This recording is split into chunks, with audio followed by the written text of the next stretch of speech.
기도하시겠습니다. 오늘도 새날을 주신 하나님 감사합니다.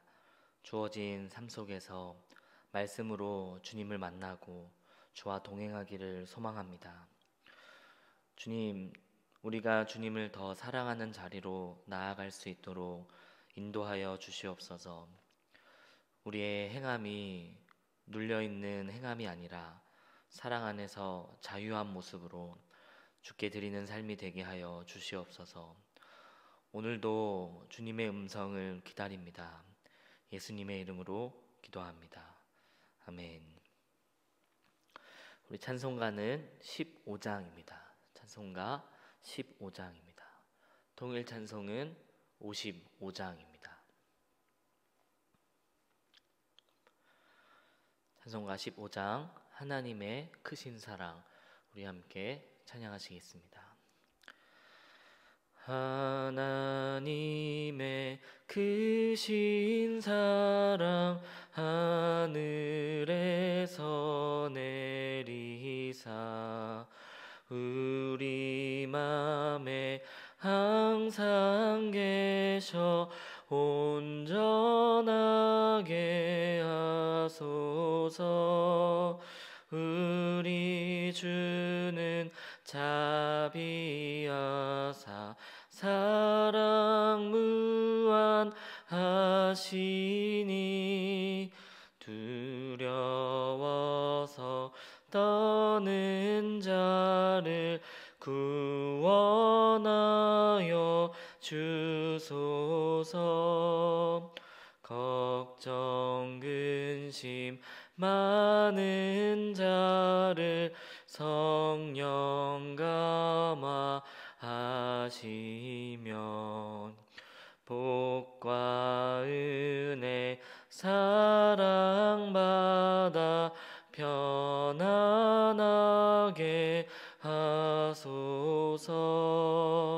처음과 끝이 되신 주님 항상 인도하셔서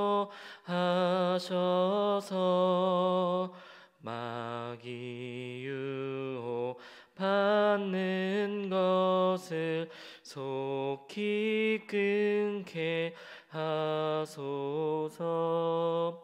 전능하신 아버지여 주의 능력 주시고 우리 맘에 임하셔서 떠나가지 마소서. 주께 영광 항상 돌려 천사처럼 섬기며 주의 사랑 영영토록 찬송하게 하소서. 우리들이 거듭나서 의미 없게 하시고 주의 크신 구원받아 온전하게 하소서. 영광에서 영광으로 천국까지 이르러 크신 사랑 감격하여 경배하게 하소서.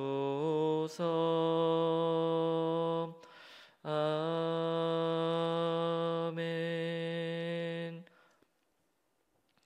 아멘. 하나님의 말씀은 누가복음 6장 1절에서 11절까지의 말씀입니다. 누가복음 6장 1절부터 11절까지의 말씀입니다. 우리 다 함께 합독하도록 하겠습니다.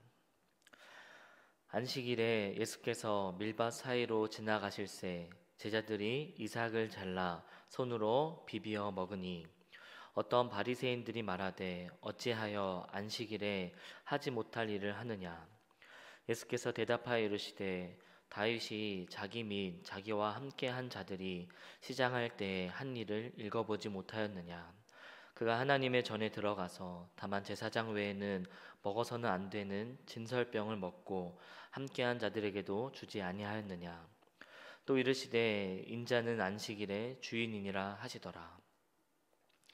또 다른 안식일에 예수께서 회당에 들어가사 가르치실세 거기 오른손 마른 사람이 있는지라. 서기관과 바리새인들이 예수를 고발할 증거를 찾으려 하여 안식일에 병을 고치는가 엿보니 예수께서 그들의 생각을 아시고 손 마른 사람에게 이르시되 일어나 한 가운데 서라 하시니 그가 일어나 서거늘. 예수께서 그들에게 이르시되 내가 너희에게 묻노니 안식일에 선을 행하는 것과 악을 행하는 것, 생명을 구원하는 것과 죽이는 것 어느 것이 옳으냐 하시며 무리를 둘러보시고 그 사람에게 이르시되 내 손을 내밀라 하시니 그가 그리하매 그 손이 회복된지라. 그들은 노기가 가득하여 예수를 어떻게 할까 하고 서로 의논하니라. 아멘. 오늘의 본문의 주된 이야기는 안식일에 관한 이야기입니다. 본문을 읽다 보면 예수님께서 노골적으로 이 안식일법을 어기고 있다는 것을 느끼게 됩니다. 아무 일도 하지 않아야 하는 안식일이라는 개념이 강했던 그 시대에서 예수님의 행보는 충격적인 행보였을 것입니다. 예수님은 안식일의 참 의미를 가르치시면서 동시에 유대인들의 잘못된 안식일에 대한 적용을 지적하십니다. 오늘 본문을 묵상하며 예수님이 말씀하시는 참된 안식의 의미를 묵상해 볼 수 있기를 소망합니다. 또한 오늘 말씀을 함께 묵상하며 오늘날 우리는 어떻게 이 안식일을 적용해야 하는지를 생각해 보면 좋을 것 같습니다. 오늘 본문은 크게 두 단락으로 나누어서 살펴볼 수 있습니다. 1절부터 5절은 안식일의 주인이신 예수님, 6절에서 11절은 그 예수님이 안식일에 행하셨던 치유 사건입니다. 이제 잠시 본문을 묵상하는 시간을 갖도록 하겠습니다. 본문에서 나타난 하나님은 어떠한 분이신가, 또 우리에게 주는 교훈은 무엇인가, 우리 5분 정도 각자 살펴보겠습니다.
하나님, 또 예수님은 어떠한 분이십니까? 우리 예수님은 안식일의 주인이신 예수님이십니다.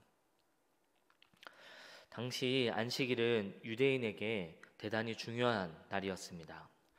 선민 사상으로 가득 차 있던 유대인들은 이 안식일을 이방인과 자신들의 경계로 삼았습니다. 그렇기 때문에 이 안식일은 유대 공동체와 이방인들을 구별하는 날인 동시에 유대 공동체의 결속을 강하게 하는 날이기도 했습니다. 그래서 이 날을 지키는 것 자체가 자신들의 거룩함을 나타내는 일이 되었던 것입니다. 그 핵심은 아무 일도 하지 말아야 한다입니다. 의미보다는 행위에 집중이 되어 있었던 것 같습니다.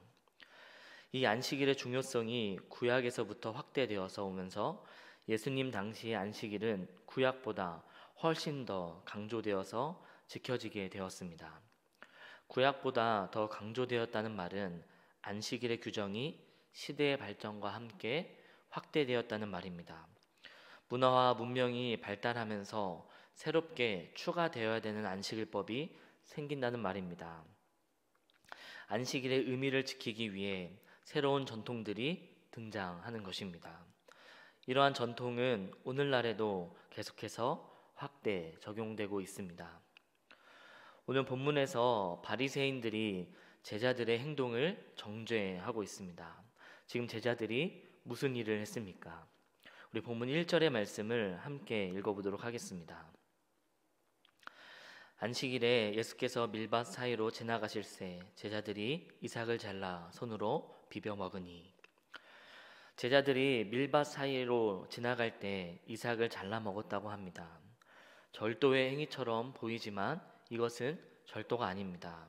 레위기 23장 22절의 말씀입니다. 너의 땅에 곡물을 벨 때 밭 모퉁이까지 다 베지 말며 떨어진 것을 줍지 말고 그것을 가난한 자와 거류민을 위하여 남겨두라. 나는 너의 하나님 여호와이니라.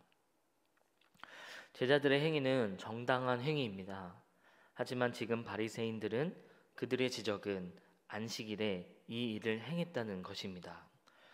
예수님 당시에 유대인들은 이삭을 잘라 먹는 행위 역시 추수와 같은 개념으로 확대 적용했다고 합니다. 그렇기 때문에 이 일은 안식일법을 어긴 일이 되는 것입니다. 그런데 예수님이 지금 제자들에게 잘못을 지적하는 것이 아니라 제자들의 행동을 변호하고 계십니다. 무슨 권위로 제자들의 행위를 변호하고 있는 것입니까? 본문 5절의 말씀입니다. 또 이르시되 인자는 안식일의 주인이니라 하시더라. 예수님께서는 안식일의 주인으로서 바른 해석이 무엇인지를 말씀해 주십니다.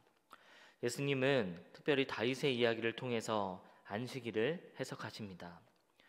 다윗이 시장할 때 제사장 이외에는 먹을 수 없었던 진설병을 자신과 함께한 자들과 먹었습니다. 성막 안에는 안식일에 제사장들을 위해 준비해둔 12개의 빵이 있었다고 합니다. 이 말은 다윗도 지금 이 행위를 안식일에 행했다는 말이 됩니다. 이 비유는 바리새인들에게 쉽게 반박할 수 없는 비유입니다.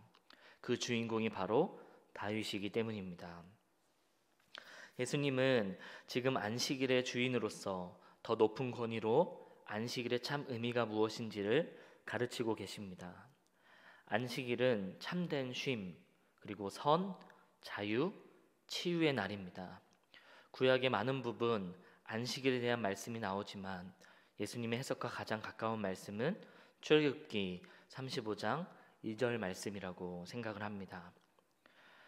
엿새 동안은 일을 하고 일곱째 날은 너희를 위한 거룩한 날이니 여호와께 엄숙한 안식일이라.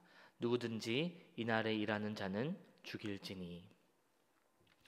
여기서 저는 가장 중요한 말은 너희를 위한 거룩한 날이라는 말인 것 같습니다. 예수님께서 동일하게 마가복음에서 이렇게 말씀하셨습니다. 마가복음 2장 27절입니다.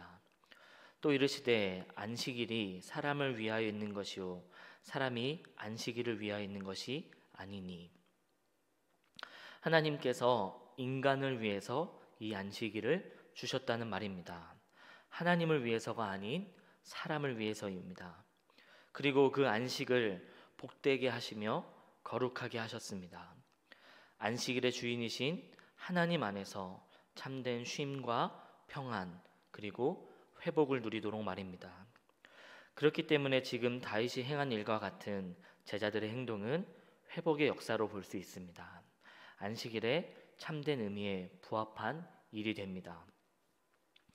하지만 바리새인들은 이 논리에 동의하고 있지 않습니다. 안식일의 주인이신 예수님의 해석보다는 자신이 지켜온 전통에 더 마음을 두고 있기 때문입니다. 사실 이 이야기는 오늘 우리에게도 깊은 묵상을 하게 해주는 이야기입니다. 조심스럽게 현대 교회들의 주일 예배를 돌아보면 안식의 참 의미보다 행위에 마음을 두는 신앙생활을 하는 것 같다는 생각이 듭니다. 물론 구약의 안식일과 오늘날 우리가 지키는 주일과는 차이가 있습니다. 다른 날이지만 완전히 새로운 날도 아닙니다. 오늘날 주일은 안식일의 주인이신 예수님께서 부활하신 날을 기념하는 날입니다. 다시 말해서 안식일의 의미가 확대되고 적용되었던 날이 오늘날 주일이란 말입니다. 우리는 이 주일을 어떻게 보내고 있습니까? 우리는 주일을 또 어떻게 해석하고 있습니까? 때로는 바리새인들처럼 아무 의미 없이 행위로만 지켜오지는 않았는지를 돌아보는 아침이 되기를 소망합니다. 나아가 우리 예수님께서 해석해 주신 대로 안식의 참 의미를 깊이 묵상하는 우리 모두가 되기를 안식일의 주인 되신 예수님의 이름으로 축복합니다. 그렇다면 이 본문이 우리에게 주는 교훈은 무엇입니까? 안식을 나누는 삶을 살아갑시다입니다. 두 번째 단락은 첫 번째 단락과 이어지고 확대되는 단락이라 볼 수 있습니다. 예수님께서 참된 안식이 무엇인지를 계속해서 가르치고 계십니다. 어쩌면 본문에 손이 마른 병자를 고치는 그 일 못지않게 안식일의 참된 의미를 회복하는 일에 예수님께서 마음을 쓰시는 것 같습니다. 서기관과 바리새인들의 마음을 아시고 보란 듯이 그 안식일에 치유를 행하십니다. 구약의 안식일법에는 분명히 예외 조항들이 있습니다. 생명이 위급한 사람은 안식일에도 치료를 받을 수 있었습니다. 그런데 본문의 상황을 가만히 보면 이 손이 마른 병자는 생명의 위협이 있는 상황은 아닙니다. 사실 안식일이 지나고 나서 치료를 받아도 상관없는 상황입니다. 하지만 예수님은 굳이 안식일에 이 손 마른 사람을 치유해 주십니다. 예수님께서 지금 무엇을 가르치고 말씀하고 싶으신 것일까요? 예수님 시대의 안식일은 참된 의미에서 안식일이 아니었습니다. 일부 종교 지도자들의 만족을 채우는 날로 전락했기 때문입니다. 지금 서기관과 바리새인들의 삶에는 가난하고 소외되며 병든 사람의 안식은 안중에도 없어 보입니다. 본문에서 나타난 서기관과 바리새인들의 모습이 이 사실을 잘 보여주고 있습니다. 그들은 손 마른 병자를 이용해서 자신들의 정치적인 목적을 달성하고 싶어 합니다. 사회의 약자를 자신의 야망을 위한 도구로 사용하는 행위는 그 자체로 악한 행위입니다. 그들은 지금 이 안식일을 잘 지키려고 하는 것이 아닙니다. 오히려 그들은 안식일의 의미를 파괴하고 말았습니다. 그런 그들에게 보란 듯이 예수님은 안식일은 어떠한 날이 되어야 하는지를 보여주고 계신 것입니다. 정통 유대인들의 사회에서는 안식일에 응급 환자가 아닌 이상 치료를 받을 수 없을지 모르겠지만 하나님의 나라는 오히려 반대입니다. 안식일에는 그들이 주인공입니다. 회복을 경험하는 것이 안식일의 참된 의미가 실현되는 일이기 때문입니다. 가난한 자에게 복음이 선포되는 일, 갇히고 눌린 자에게 자유가 선포되는 일이야말로 참된 안식의 의미입니다. 사랑하는 성도 여러분, 오늘날 우리에게 주어진 주일에 곧 공동체 예배로 모일 때 우리는 어떠한 마음으로 모여야 할까요? 먼저는 이 안식의 주인이 누구인지를 기억해야 할 것 같습니다. 주인이 내가 되어서 나를 위한 예배, 나의 만족을 위한 예배를 드려서는 안 될 것입니다. 우리의 삶의 참된 주인 앞에서 우리는 그분만이 주실 수 있는 하늘의 평화를 맛보아야만 합니다. 그리고 거기서 멈추는 것이 아니라 이 안식이 필요한 자들에게 그 평화를 소개해야 합니다. 하늘의 평화를 전하며 그들도 이 놀라운 은총을 경험할 수 있도록 하는 통로로 우리의 삶을 드려야 할 줄로 믿습니다. 우리 주변에 이 하늘의 평화가 필요한 자가 누구입니까? 여러분 주변에 지금 이 평화가 간절히 필요한 자가 누구입니까? 오늘 그들을 위해서 기도하고 또 기도하는 마음으로 안부를 전하며 사랑의 교제를 나눠보시기를 축복합니다. 우리가 누리는 안식을 삶 속에서 나누는 삶을 살아갈 수 있기를 예수님의 이름으로 축복합니다. 우리 함께 기도하겠습니다. 오늘 제가 정한 기도의 obj는 안식일의 주인이신 예수님입니다. 여러분께서 정하신 기도 obj를 가지고 기도하신 뒤에 오늘은 우리가 고난받는 북한 동포들을 위해서 기도하였으면 좋겠습니다. 또한 코로나의 확산이 멈춰지고 우리 일상이 회복될 수 있도록 우리 계속해서 함께 기도했으면 좋겠습니다. 우리 함께 기도하겠습니다.